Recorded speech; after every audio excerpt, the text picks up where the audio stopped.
Hello and welcome to Bags of Action. My name's Steve. My co-host is Pete.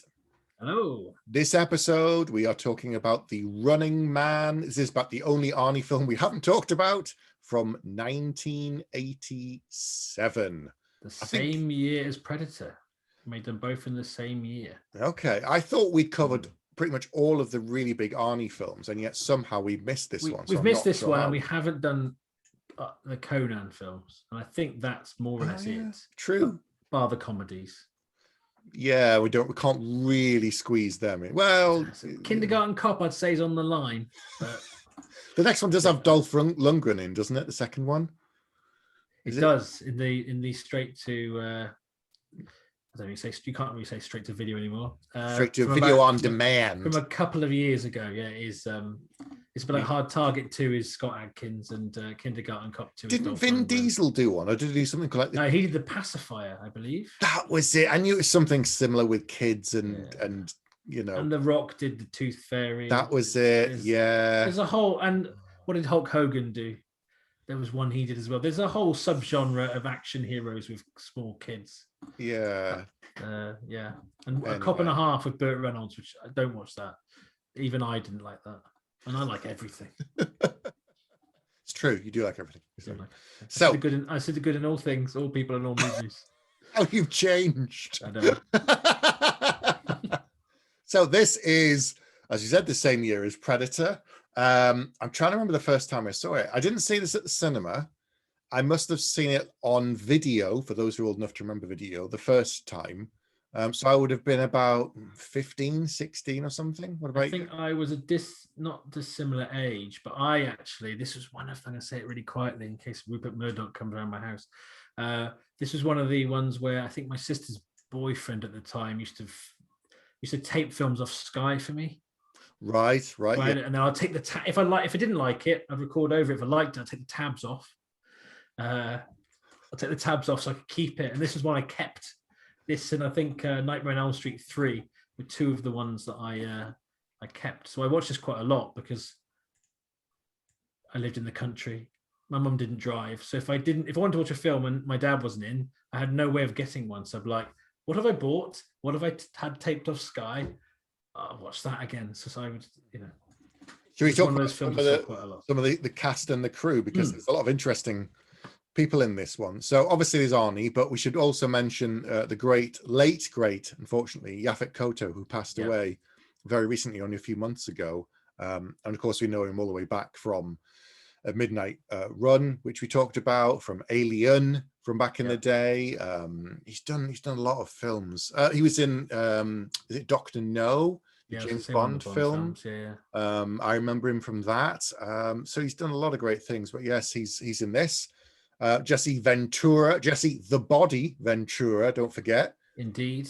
Also in Predator. So he was in the same two films in the same year. That's really interesting, that the two big Arnie films that I would argue that probably Predator is, one, it's the better film, but two is probably the bigger hit. I'd have to check the box. Although I know this because I'm currently listening to Arnie's autobiography, Total Recall, and I'm halfway through the 24-hour 30-chapter book. And he tried to get double his money film to film, and he got $3 million for Predator and $5 million for The Running Man. Wow. Because he was at the first stages of kind of being a box office cert, having only got 250 grand, I think, for Conan. Wow. He just was doubling his money pretty much every film. Okay. As he made a name for himself. But he also had a bit of his thing was kind of bringing in people he'd worked with before to movies. Yes. So your friend of mine, Sven-Ole Thorsen, is in this, who he met on Conan. Yes. And Franco Columbo, who is his best friend. Training partner, best man. He's in nearly all of his films. He's also passed away sadly. But he also was name checked as the fake director of the Jack Slater movies in Last Action Hero. Wow. Okay. Franco Columbo, so he's in this as well. And then again, met Jessie Ventura on Predator, and it also seems like even when Arnie wasn't producing, he had quite a forceful personality, very confident man. So he seemed to have quite a lot of say on like who else would be cast in in the films. Mm. So he may well have, brought these people in with him. There's also some musicians in this film who just stranger. Mick Fleetwood from Fleetwood Mac is the tech guy with the beard. Right. And one of his other people is Dweezil Zappa, who is Frank Zappa's son, who's also a musician. Okay, so right. A lot of the underground people, I think, in this are musicians. Yeah. And you've got Jim Brown is in it. Okay. Maria Conchita Alonso, who else she's been in? Predator 2, I think she's in. I think so. Yeah, and Kurt Fuller, just lots of very familiar. And Richard Dawson as Killian. Of course, essentially playing Simon Cowell before Simon Cowell was created. There's something actually I want to talk about that. We'll come back to that as well, to do with kind of reality TV and stuff. That's kind of the core of this. But we should talk about the writer, a very, very, very familiar name, Stephen D'Souza, who has worked on, I would argue, as the writer, the main writer at least, or the main credited writer, as some of the best action movies from the 80s and 90s. So he did loads of TV, and then he did things like Die Hard, Jumping Jack Flash, Commando. He worked on that. 48 Hours. What else? He's done loads and loads and loads of films. And of course, he was adapting a Richard Bachman novel, but Richard Bachman, of course, is Stephen King. So Stephen King's story. This was. But back then, nobody knew that it was King. No. But they started adapting a bunch of his stuff, and then it kind of came out, I think. And the director. Is not who was supposed to direct. Again, I found this out from listening to the autobiography. Okay, go on. I deliberately today listened to quite a lot so I could catch up to when this was made. Yeah. So I came to this. I've done my homework, Steve, for once. So this was directed by Paul Michael Glazier, who people will know as Starsky from Starsky and Hutch. Oh wow! Okay. He'd been directing episodes of Starsky and Hutch, a bit like lots of people do, like Riker, like Jonathan Frakes. Lots of people tend to. When they get to a certain point along in the series, if they want to direct, that's their kind of first step. And he directed mostly TV. But what I didn't realize, so Arnie got married in the same year he was doing Predator. He left the Predator set to have his wedding and went back to the set. And apparently Jessie Ventura was in the woods all the way through scenes after he died in the film. Spoiler. Right. Every time Arnie had a line, he'd be whispering, I do, and putting them off and making them corpse, apparently. But so this was around a similar time, but Arnie went off to do some promotional work. I can't think if it was for Predator or for something else, but he went off for a week, 1 week into shooting, and they came back and they'd sacked the original director. So Andrew Davis, who went on to do Above the Law, Under Siege, and The Fugitive, was the original director. And then Arnie went away, came back, and they went, oh, we didn't like him. Here's Starsky. Wow. Yeah. Okay. So that was a bit of a... That's a surprise. Bit of a shock. And he said he felt he was a bit, because again, listening to Arnie, he's very calculated. I want to work with this director because that will, everything he does is to get to the next step. The only things that probably don't do that, like Red Sonja and Raw Deal, were kind of contractual things he had to do from his, he had a deal on the producer for Conan. Yeah. That kind of, he was tied in for 10 years to only work with that producer. Then he got a new agent who kind of managed to negotiate him out. They're like, well, be in this film, Red Sonja, okay, and do another action movie for me and put me in Raw Deal. But the project that Arnie really wanted to do with that producer was Total Recall. But Total Recall was cast with two different actors before Arnie. First, it was going to be shot in Australia with Richard Dreyfuss. Right. And then it was going to be shot, I think it was in Rome with Patrick Swayze. But both times they ran out of money. And then actually Arnie was the one who went to another production company and bought the rights off this guy. Yeah. And then got it made. Arnie was at the driving force in Total Recall being made because he liked the story so much. And the script so much. So, fascinating. Slightly not Running Man related, but it's around the same time. So. Yeah, he's, as we know, he's a very clever guy. When you did your interview with Michael Rooker, Michael Ironside. Sorry, I was thinking about Rooker today. Michael Ironside. He spoke about how Arnie. A lot of people underestimate Arnie, and then he asked him for advice when he was working on Total Recall, and you listen to all that. Listen to all this is all about. He took the same kind of drive, ambition, and confidence into bodybuilding. Then he took it into his own businesses. I didn't realize he was like buying and selling buildings and then running real estate. A lot of real estate, running bodybuilding events. He'd already made $1 million before he ever got a part in the film, and before he was ever part of the Kennedy family and stuff. So it's kind of very much a self-made man. But no, it's fascinating book. So I've not read the book that this is based on, The Running Man. I've read a lot of Stephen King, but this is one that I've just never got round to. I think it's like a novella, reason. I think, from memory. I think so. I don't think it's a very long book. No. But I think he released it under Bachman's name, one, because I didn't want it to know it was him. And at that point, you couldn't really diversify very easily and do other things without having a pen name. So there was about half a dozen Bachman books that came out before people twigged and it was leaked that it was him. But yes, I might go back and read it. Apparently it's quite different in places. I think the core idea is the same, but obviously they've turned it up to 11 and then they've put Arnie in it. And they've Arnied it because they just, another thing that he said in his book is that they brought in different writers to write the one-liners to make films more Arnie. Right. But, I mean, you think like, when people say, well, I'll be back, because it's from Terminator. And I go, oh no, it's from this film. Oh no, it's from this film. That's because he says it in all his films. Because Terminator is the first time he said it. Right. And then it became, he says it in this. He says it really? in this. He says to, when he's put into the pod to be sent off to the game, he turns to Killian. He turns to Killian and says, yes, I'll be back. And I'm like, hang on a second. And it's like, he just, so he just decided, sorry, James Cameron, do you mind if I just take that line? Just say it in every get to the chopper. At least he doesn't say that in this one. That's true. Because really it make very little sense. I'm sure he could find a way. I'm sure he could. To get it. And of course, this film was set in the future, in the vast distant future of 2017. Yes. Wow. What a future it was. Yeah. Well, they got quite a lot of it right. Some, yes. We don't quite have the exploding head collars, although I kind of wish we did at times. It would be very handy. Would have been really handy over the last 18 months. Not wearing a mask? Don't want the vaccine? No. Off you go. Just run out past that line. Why? No reason. Off you go. See what happens. Freedom! Yes. But anyway, so I don't think I've seen this one very often. I think first time I saw it was on TV and it was like the dubbed cut version. And then the next time I saw it was the full version with, a bit more violence that it left in and no more mother truckers and other things like that. Although he doesn't say mother trucker in this one.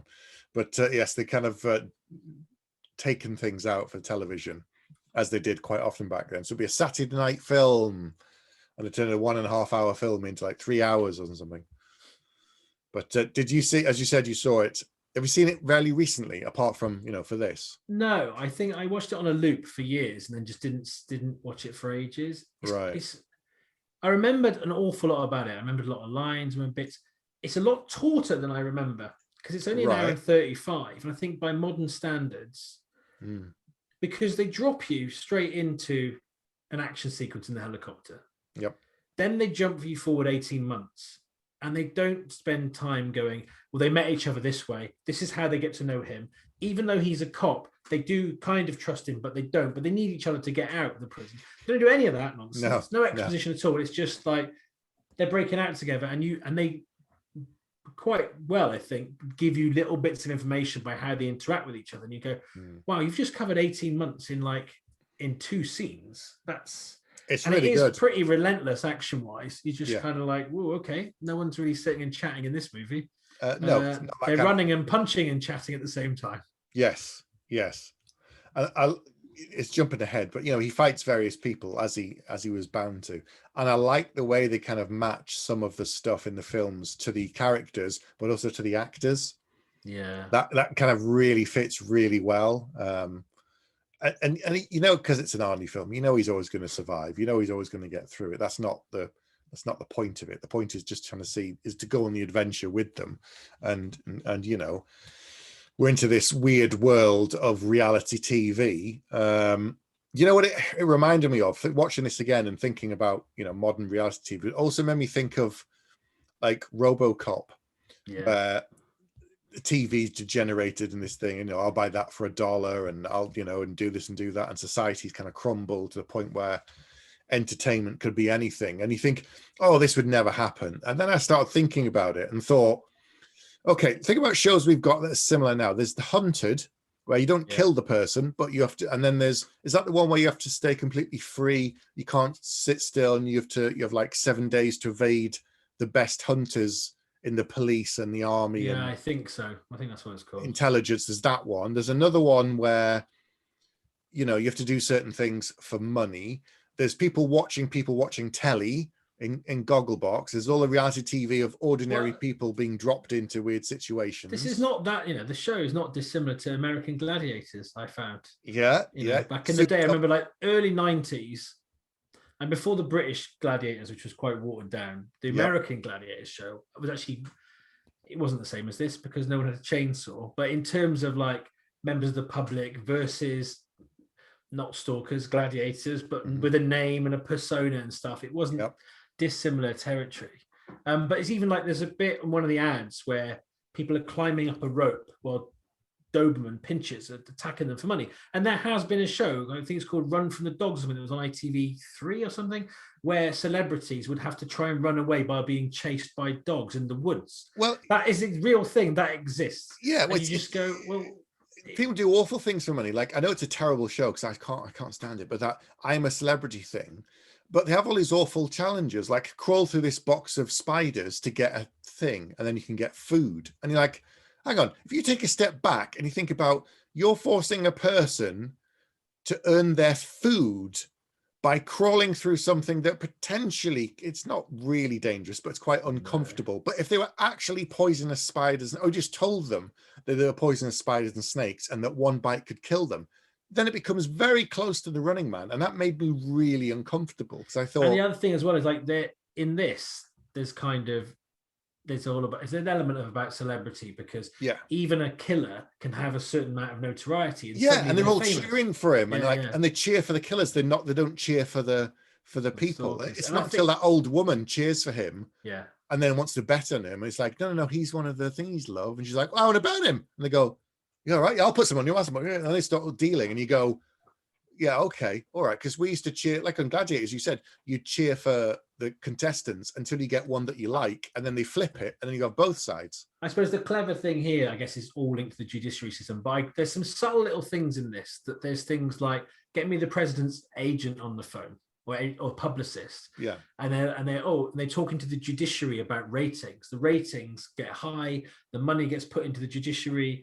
They then have a way of dealing with criminals. Yep. And it makes the world very binary, which again is much like today, where, he's been to prison, he's bad, they're the police, they're good. It's kind of very old, kind of very simplistic thinking. And it's almost like keep the people oppressed by giving them a very entertained. Exactly.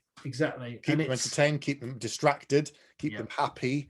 And then they're not paying attention to what's actually going on. That's how politicians do it. Yeah. And there's, other Demolition Man touches on some similar themes. Yeah. Like you said, RoboCop, I think anything with Verhoeven, really. So Total Recall does as well. It's kind of... Oh, yeah, definitely. Yeah. It's those kind of things. But in some ways, this is a very prototypical Arnie film. He's he walks in, you see him on the... Well, they do the save the cat thing of like, this is a good person. He doesn't want to kill these innocent people, but they've framed him. So you've got empathy for him straight away. Yeah. But then he's very like larger than life, the beard and the scar, his World Gym t-shirt, which again comes from his kind of bodybuilding world that he's brought in to bring the t-shirt model zone. And then he's very violent towards a woman, and you just kind of like, oh, actually, he's a bit. And I think Arnie used to tread that line in his films, something like he's really charming, but not to an element not that nice. But then you grow to kind of like the character, and I think it's kind of it's a bit like that here, because at first, and I think that's deliberate. He's supposed to be, he's not a child murderer. No. He's not the butcher of Bakersfield. No. Which I did remember. I remembered that. I also remember the name of the three people that were supposed to have won it before, Whitman, Price, and Adil. I remember that from when I was a teenager. Nice. Or Adapt, sorry. But he's not. But it's clever. It's like he is part of this regime, but he's not as bad as he could be. And there's. I don't want to say this too much with Arnie, but there's like a parallel with like people who were kind of in the war that were like, well, they were just doing their job. They didn't, you know what I mean? It's kind of it wasn't actually what they believed in. That idea of, we can, the moment we've got that thing, what's the thing where they change someone's face and it makes a celebrity look like someone? Deep fakes. Yeah. So there's that kind of thing to an nth degree. In the film, it's a case of the winners are fine, they're living on the island, and it's it's CGI of the era, so it's fine. But now, if you were doing it, and we've had this like in Black Mirror, you've had it in Charlie Brooker did a thing as well, showing about how reality TV can be altered to make something appear. Like he filmed something that they'd set up with a number of cameras of a sort of Big Brother type thing. And then he recut it and showed you it to make it tell a different story. And in this is what they do. The three people who won, three runners, they're fine. They're living this great life, all the rest of it. And then they kind of, recut the footage to show that he died and that, Jessie killed him. And you're like, okay, now it's just TV's creating its own narrative and telling the story that makes the one that they want, that makes the it's clever when they wanted, they obviously needed Ben Richards to lose. Yeah. So they got a stunt double, a little bit of an entry term for me working in VFX. Get a traveling mat. I'm like, oh, that's a proper term. I wonder if that was Sven they got as the big body double. I wonder. Might have been. Because he's as big as Jessie, and it could have been him. That's true. And there's a lovely bait and switch with his character in this. Mm-hmm. That's really clever. Mm-hmm. But yeah, very go on. CGI. But yeah, just the fact they do this thing of like, and that wraps the story up for the public. Yeah. And that's that. But it's interesting how we always talk about this a lot about technology aging. So in 1987, their vision of 2017 had very simplistic graphics on their computers and no real color to it. Yep. Also, I was like, I don't think you'd be keeping the original raw footage on a disc in a filing cabinet. That'll be in the cloud or nowhere, because you don't need it. Once you've made the duped copy, you don't need the true one that's going to let him off. But there's a few little contrivances. Yep. But it was a film made in 1987. They couldn't actually see into the future, and we are sat here now in, quite a few years after this was set. That's the scary thing. Yes, we're now that far ahead of it. I mean, some of the one-liners I had remembered, as you said, like I'll be back, and here Sub-Zero. Now, what is it? Less than zero. I was just like, oh, some of them are as painful. Some of them have become iconic, and some of them are just bad. Yeah, I think that's the thing of hearing him say today, what a pain in the neck to the guy who's like to Buzzsaw. Garrot, yeah. The fact that there was like to make it, and he said one of the reasons he wanted to do that was because he wanted his characters to be a bit different from Sly's, to be a bit larger than life and a bit more comedic, because he felt you build the tension to a violent scene, and then you make a one-liner just to try and bring the audience back down a little bit. But I thought this film was ridiculously violent as a teenager, and I'm actually a little bit frightened of it. And I watched it now, and it's like, it's pretty tame. But I think as a 15-year-old brought up in the country, like, he's got a chainsaw. Don't have a chainsaw. He hasn't even got a guard on his chainsaw. What's he doing? He's riding his gloves and his helmet, his earmuffs. Exactly. That's just not health and safety gone mad. There's no risk assessment for this. No. So, but I think as a kid, I was like, because it was like, it's an ice hockey stick with a blade on the end, and and they were like these very larger than life characters. It seemed like it was super, super violent and really bloody. And I watched it again. I was like, no, not especially. It's more about what's in your head, I think. Yeah, I think you're right. And at that age, just very different to the old cynical person I am now. But as you said, Richard Dawson playing Killian as this awful spokesman and the face of the game and the host and the compere who's supposed to, But I think the thing at the time, it was like, well, the presenters shouldn't be that big a thing. They shouldn't be coming in, everyone clapping and high-fiving them. That's weird. It's the contestants. And then as time's gone on, the judges are more important than the people taking part. And literally, Simon Cowell on the X Factor and Britain's Got Talent and stuff walks out and high fives people, walks through the crowd. It's very, very, very similar to this. But I think also in America and in this country later, we had certain names associated with certain games. So in America, it would be like Jeopardy was so and so for 40 years, or The Price is Right was someone else for 30 years, and it's just that person that is always there, and they become like a staple. That at this time at this day, this person's doing this show, and that's the guy presenting it. And 99.9%, it's a guy as well. Yes. As the other thing. It's the Price is Right guy, if I remember rightly, is the one who has a fight with Happy Gilmore at the celebrity golf match. Alex Trebek did Jeopardy. I know that. LeVar Burton, isn't it, or temporarily? Well, I think Alex Trebek, I think he passed away or he retired, but I know that he's not doing it anymore. But it was him. It was always him. And even though we don't have that Jeopardy in this country, I'm aware of it just through, pop culture. And it's that kind of thing that Killian, and they're all cheering for him. And he's basically, for the British audience, he's basically Bruce Forsyth. Yeah, he is. It's just this kind of thing. Anyway, do you want to talk about some of the people that they has to fight? We mentioned Buzzsaw and Sub-Zero and Dynamo. Yeah, they're all a bit rubbish until he gets to Jessie. Watching it now, they are. I've been thinking of Buzzsaw, this big kind of guy. He's got a chainsaw. He's on a motorbike. That's pretty cool. Mm-hmm. And you go, well, he can't really stay up on his bike very well, and he kind of takes him out quite easily. They do have a little bit of a tussle, but it's not. It's quite tame, really. And Sub-Zero, I remember thinking he was super cool. It's just like, he just comes out and he just kind of puts the teacher guy into the goal. Yep. And then he's taken out relatively easily as well. Yeah. I mean, that thing of Jessie, I love it when he called Captain Freedom.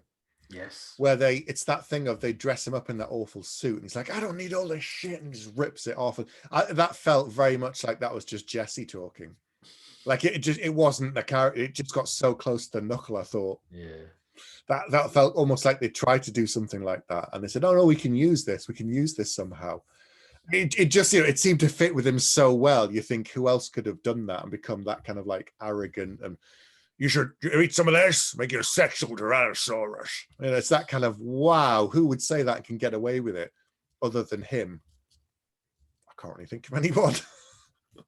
And I like the bit where he is asked to do the gimmicks and he refuses, and then Killian's like, what's the matter with you? Steroids make you deaf? I told you to do something, boy. And it's very...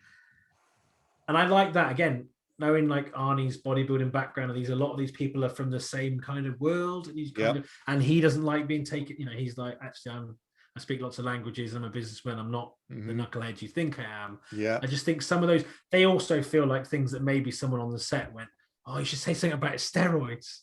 It just feels like something that might have come out of the casting, really. Or part of the thing, once they know that it was Arnie in the lead, he was going to be the one, they could bring in certain things. Like D'Souza's a smart writer. He knows what he's doing. He writes to people's strengths. He writes to the character has some elements of the actor, whether it's in 48 Hours or Die Hard, or, he pulls things out and it fits. Somehow he's able to get the voice right for the actor. It's really good.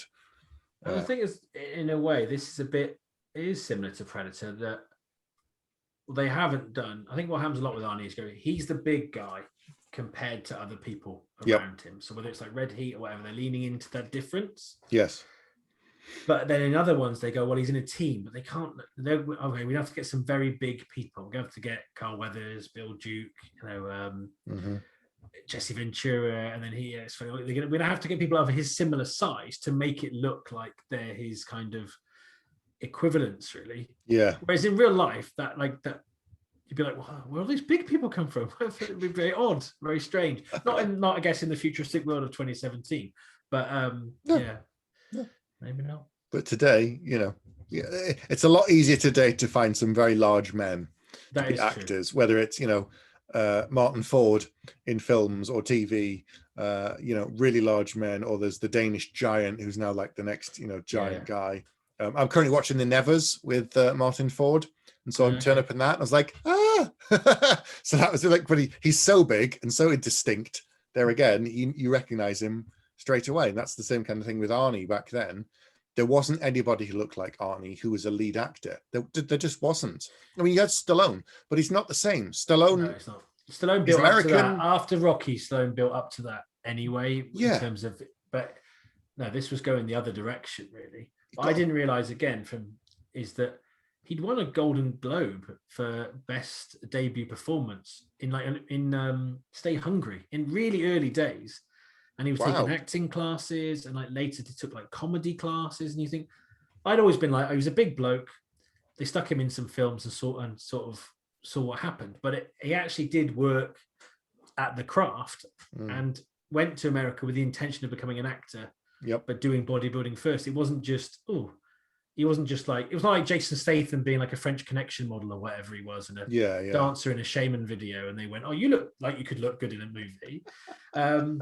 It was actually, I'm trying to be an actor, and he did actually put, he's always had a plan, and he's just worked through it step by step by step, and he's achieved everything he's wanted to do. And then he wanted to do government, and he became the governor, and and all this kind of stuff. And he's just, the only thing that's held him back is that because he's not a native American born, he could never become president, so he never went to become a senator or president. I suspect if he'd done it, he would have. If he'd been able to, he would have done it. I think he could have been the president. Yeah. Oh, easy. But the rules are the rules there, so they haven't changed them. So only when it would work is in Demolition Man. That's the only time it's been allowed. It's the Schwarzenegger law, I believe it was called. Right. Well, there you go. But there was no one like him at this time. It's very different now. But back then, we talk about this. I think we talk about this not very much. But action movies now, there's 100 of them every year, 200 probably produced. And back then, you had the three big staples. You had Stallone, you had Arnie, and you had Bruce Willis. And then there were others, like Wesley Snipes and the rest of it. But those were the three biggest ones, because they commanded the box office. They got all the big parts, all the big films, best scripts. Planet Hollywood took off in like the early 90s, I want to say. Yeah, maybe even slightly earlier. Yeah. And so this is when they were at the peak. So this is when he's still relatively new, I'd say, in 87. He'd had a run of things. This is just before this was actually the last film before he said, I want to do comedy. And then he did Twins after this, and then had his kind of comedy period, and then kind of balanced the two.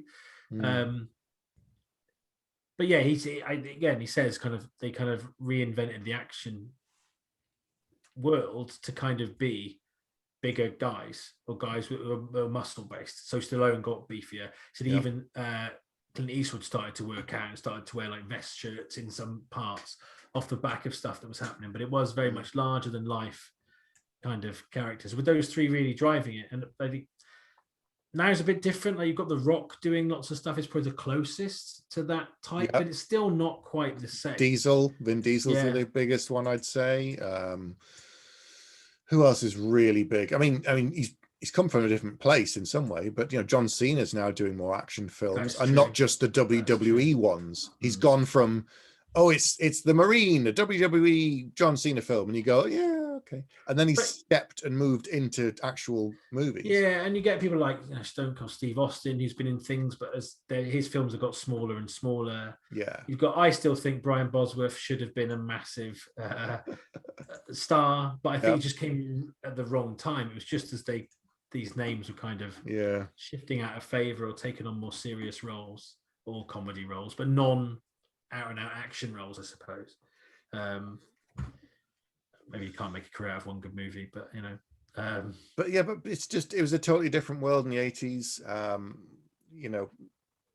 With everything that's happened in the last 2 years, I don't know what the future of the cinema is. It will continue in some degree, but I think big box office films and big action films are going to be things that you need to go and see at the cinema.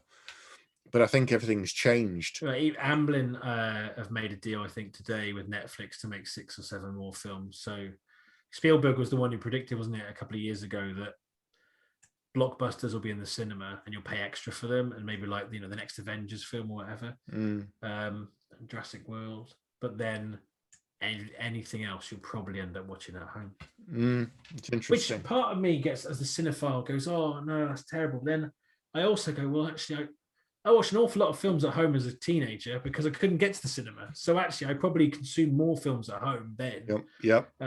It's quite a luxury to go to the cinema then as a kid. It had to be someone's birthday. You see Ghostbusters, when's your friend's birthday? 2 weeks' time, then you'll be seeing it then. What about Spies Like Us? Who else has got a birthday coming up? You can only see Dan Aykroyd films on people's birthdays. I'm counting down the days now to the June film. That's the only thing that's going to get me probably to the cinema this year. I can't see that the first time on TV. it would be an absolute crime to see that. The music, the visuals, everything looks so good. It's one of my favorite, is my favorite sci-fi novel of all time. So to see it on the this would be the third adaptation, because they didn't get they didn't finish doing the Jodorowsky one. It never got made, but the stuff behind the scenes is amazing. So this one looks like it could be fantastic. So that will get me at the cinema. But yeah, this kind of big blockbuster action film, I think it'll still happen, but I don't know who the next big vehicle is beyond as The Rock and other things like that. I have been back to the cinema post-pandemic, during the latter phases, we hope, of the pandemic. I quite liked it because you get a row to yourself. Not many people are going there. Yep. And it's really quiet. The only downside is I think they turned the aircon off because they don't want to circulate the air. And I went there on a day that was 28 degrees Celsius. So that was a bit of a challenge wearing a mask. I did feel like I was melting at times, but it was nice to see the big screen. And it was very much not an action movie that I went to see, but yeah. Anyway, we strayed a bit. We have a bit. So, anything else you want to say about Running Man? Check your notes. I'd forgotten that there was an opening crawl, that told you loads of stuff at the start. It was a big exposition dump, which they didn't really need. No, really, because everything that it said, you did kind of find out for yourself. Yep. There's a bit. I think there's a bit of a parallel between Ben Richards' character and Han Solo. Go on. Because he's kind of on the edges and he's doing his own thing for himself. Yeah. He's asked to join a rebellion and refuses, and then circumstances mean he ends up in part of that, and then over time he ends up kind of buying into their cause. I'll allow it. Continue. Okay, thank you. I'd like to thank you, Your Honor. Forward.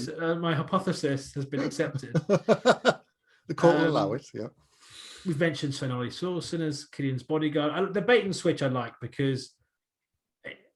And I remember, there's another bit. I also remember, I very much vividly remember the pen going in the guy's back when he signs the contract. That really stuck in my memory. Just kind of, I love that. He runs off. But he's in the next scene though, so he's obviously got a very quick bit of medical attention there. And yeah, there's the end. You're like, kind of, it's going to be, oh my gosh, another. I remember forgetting. I was like, another fight, him and Sven, and he's like. Mm-hmm. And I think it was, he said something about this. I think, did he make a steroid skag back? I can't remember. I think there's something to do with something that he said earlier.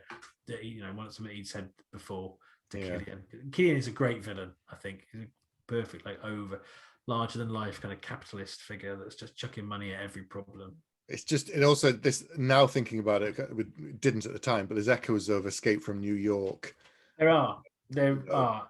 There's also musically echoes of Escape to New York, from New Carpenter, York, because it's Harold Faltermeyer did the score, right? As in Beverly Hills Cop, Axel F. But the refrain is just very kind of quiet, kind of sad piano, kind of repeated motif, is quite similar to Carpenter. Escape to New York. It's very Carpenter-esque, which I think is kind of the vibe they were going for. Carpenter's a genius. I mean, his films aside, and just the stuff he's done with the music, he's just so good at creating certain moods.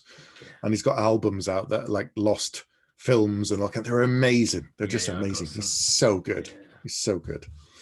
But as well, most people go, don't write the music yourself. Please don't do that. That's just don't be such a narcissist. You need to hire someone else, and you hear his music. It's fine. Yeah, it's absolutely fine. He can do it. Yeah. Off you go, John. But it is. I mean, the music from this, Predator, Escape from New York, they're all in that kind of.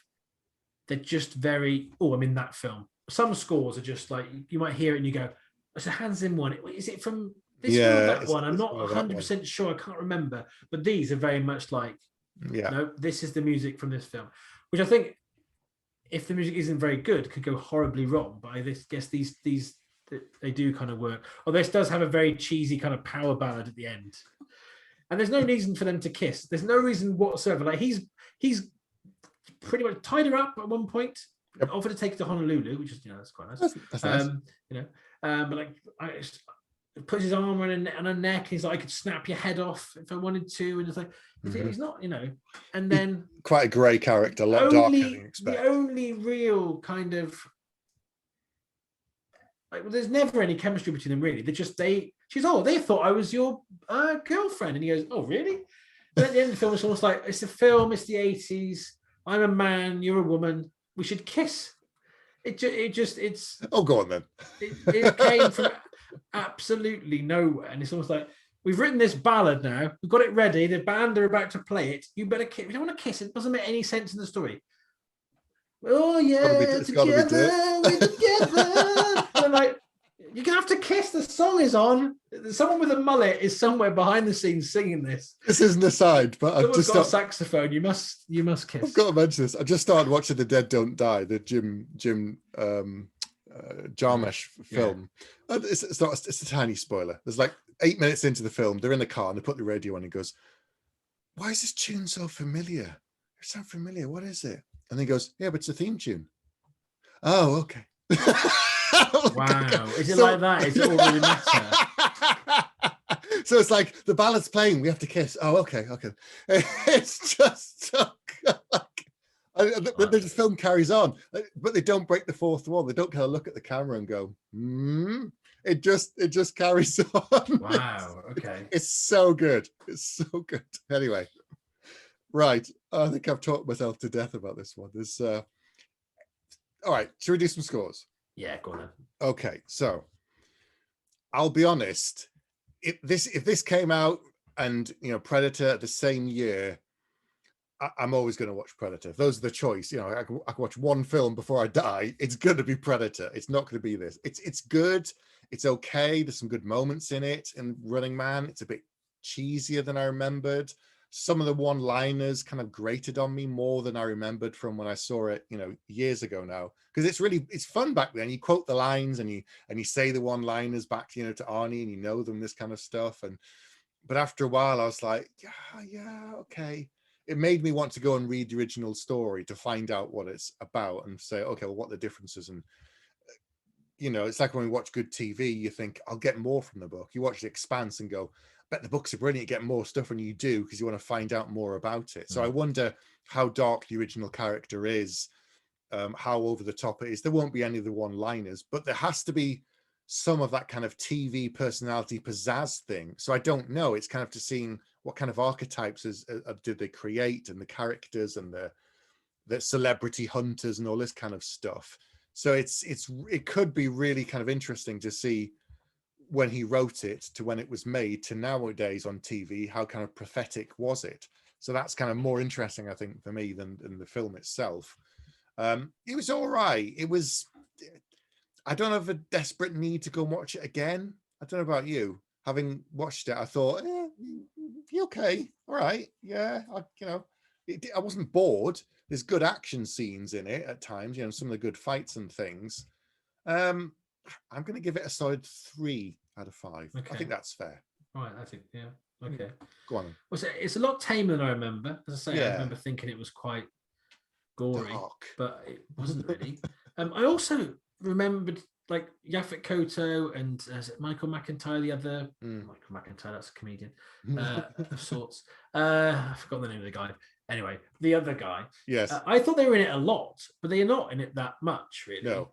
And they're quite one-dimensional characters. Again, teenage me was like, oh, this is cool. It's a TV show. And oh my God, it's a super violent TV show. And Arnie's got these friends, and now these friends are dead, and the TV show's carrying on, and there's a girl, and they got a jumpsuit. Kiss the girl. Yeah. I would have been all into the kissing the girl thing would have been great at the time. But now, with an older head, I'm kind of like, well, they almost pull it off. But there's so many kind of contrivances. There are little bits that you just go, oh, I'm not sure that quite worked. It's a little bit undercooked story-wise. There's just a little bit missing. Because you're like, oh, it's near the end. Oh, okay. It feels you're missing like half an act somewhere in there. And I think... if you compare it to something like RoboCop, which is kind of exploring the same territory, it's not as successful. I was expecting to give this like 4 or 5 because I used to watch this every weekend for ages, and maybe I've just seen it too many times, or is it probably just I'm older? But then if you compare it to like I've seen Predator possibly more than any other film. Yep. And I also know all the lines from that. but I could go and watch that now. Yes. I don't particularly want to go and watch The Running Man again. I've just seen it.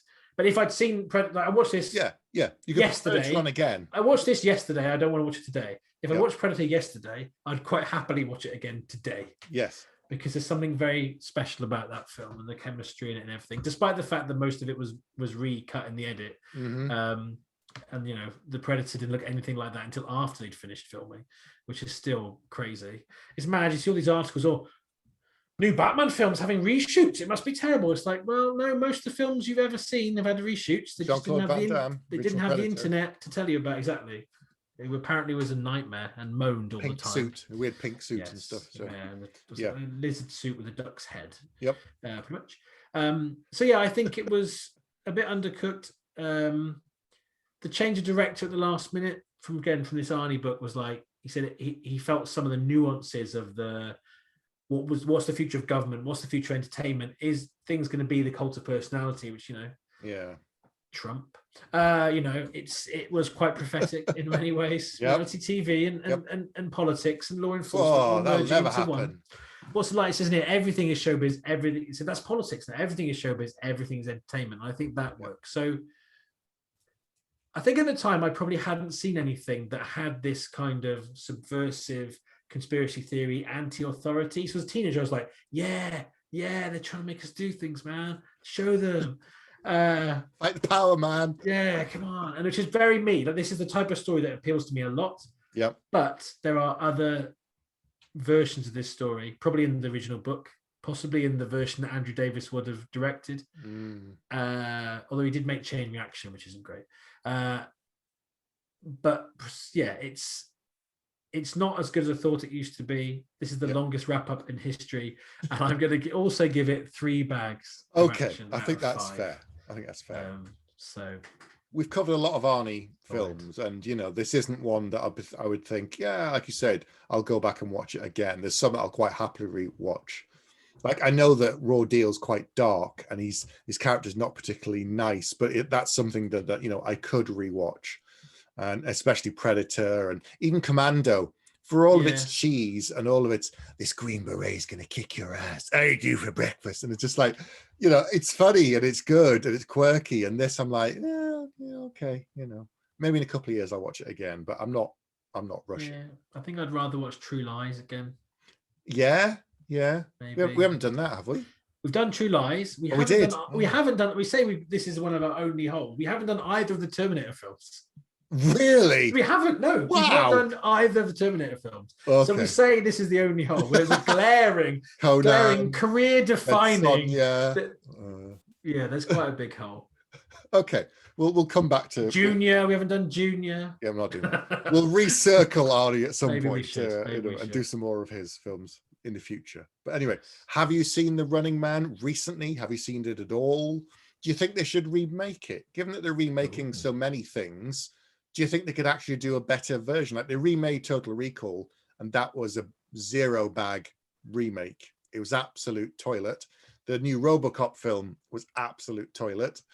But could they do something better these days and make a more cutting edge version of Running Man with society and politics and cult of personality? I think the challenge you've got is it's too real now. Well, how do you push it on to make it? If it's set in 2017, how do you push it on to make it something that's set in 2090 or 21 whatever 57? How do you make something that's even further on from what we do now?